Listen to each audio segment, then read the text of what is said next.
মেসির প্রতিপক্ষ হওয়ায় স্বপ্নগ্রহণ হচ্ছে ইয়ামালের। অবশেষে ব্রুর বিপক্ষে খেলতে নামছে আরেক শিষ্য।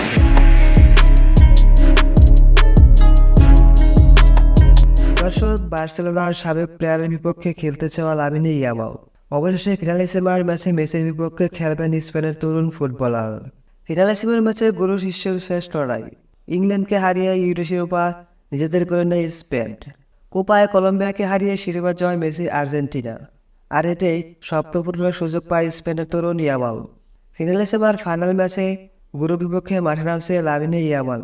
ছোট্ট শিশুটির প্রতিপক্ষ হয়ে খেলতে হবে মেসিকে, যা কখনো ভাবেনি তিনি। স্বাভাবিকভাবে এটি খুব আবেগঘন মুহূর্ত হতে চলেছে লামিনে ইয়ামালের জীবনে। মেসিকে বিশ্বের সেরা প্লেয়ার বানান এই তরুণ ফুটবলার। ফুটবল ইতিহাসে নিজের ক্যারিয়ারে শিরোপা ও পুরস্কার জিতেছেন লিও। মেসির বিপক্ষে ইয়ামালের শেষ এবং প্রথম খেলার সুযোগ।